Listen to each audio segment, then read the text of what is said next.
ಎಲ್ರಿಗೂ ನಮಸ್ಕಾರ, welcome back. ನಾನು ನಿಮ್ಮ ಮಹಿ. ಇವತ್ತಿನ ನಮ್ಮ ಪ್ರಯಾಣ ಶ್ರೀ ಕ್ಷೇತ್ರ ಧರ್ಮಸ್ಥಳ ಕಡೆಗೆ. ಬೆಂಗಳೂರಿಂದ ಸುಮಾರು 305 ಕಿಲೋಮೀಟರ್ ಆಗುತ್ತೆ.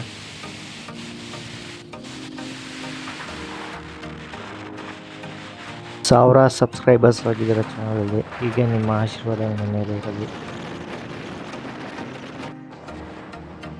ಶಿರಾಡಿ ಘಾಟ್ ಮೂಲಕ ಬೈಕಲ್ಲೇ ಹೋಗೋದೇ one of the best experience ಅಂತ ಹೇಳ್ಬೋದು.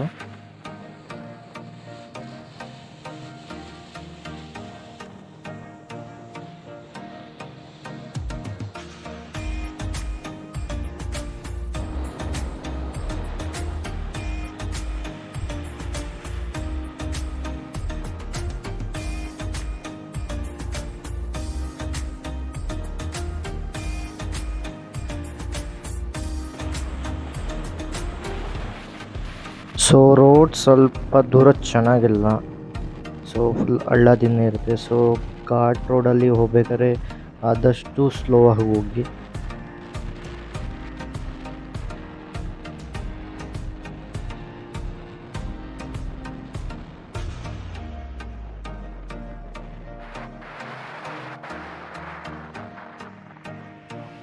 ಆನ್ ದ ವೇ ಹೋಗ್ಬೇಕಾದ್ರೆ ಶ್ರೀರಾಮ ಟೆಂಪಲ್ ಬರುತ್ತೆ, ಇಲ್ಲಿಗೆ ಸಹ ನೀವು ವಿಸಿಟ್ ಮಾಡ್ಬೋದು. ಬಟ್ ವೆದರ್ ಸ್ವಲ್ಪ ಚೇಂಜ್ ಆಯಿತು, ಮಳೆ ಸ್ಟಾರ್ಟ್ ಆಯಿತು. ಸೊ ಫಸ್ಟ್ ಧರ್ಮಸ್ಥಳಕ್ಕೆ ರೀಚ್ ಆಗೋಣ ಅಂತ ಜರ್ನಿ ಕಂಟಿನ್ಯೂ ಮಾಡಿದ್ರಿ.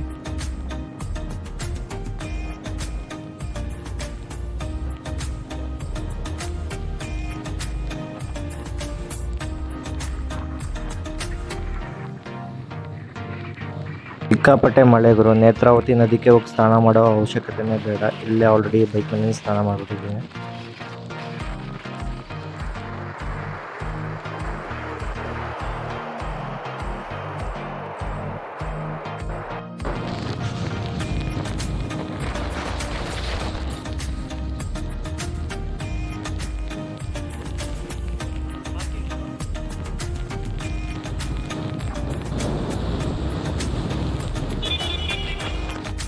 ಸೊ ಲೊಕೇಶನ್ ಬಂದು ರೀಚ್ ಆದ್ರಿ. ಮಳೆ ನೆನ್ಕೊಂಡು ಇಷ್ಟು ದೂರ ಬಂದಿದೆ. One of the fun experience ಅಂತ ಹೇಳ್ಬೋದು.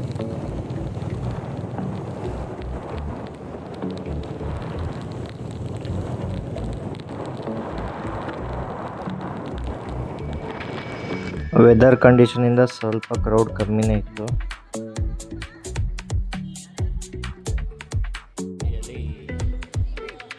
ಈ ಕ್ಷೇತ್ರದ ಬಗ್ಗೆ ಹೇಳ್ಬೇಕಂದ್ರೆ 800 ವರ್ಷಗಳ ಇತಿಹಾಸ ಇದೆ.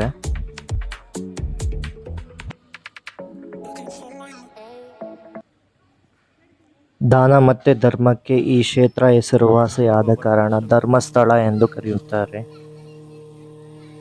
ಶ್ರೀ ಮಂಜುನಾಥ ಸ್ವಾಮಿ ಇಲ್ಲಿ ನೆಲೆಸಿದ್ದಾರೆ.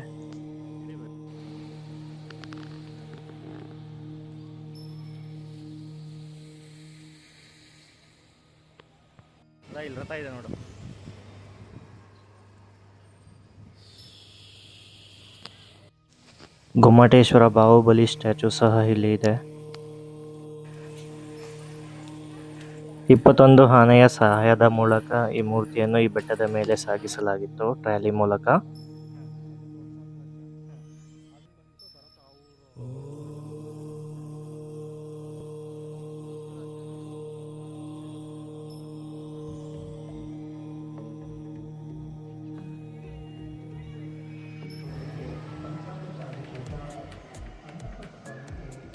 ಸೊ ಇದಾಗಿತ್ತು ಇವತ್ತಿನ video guys. Thanks for watching.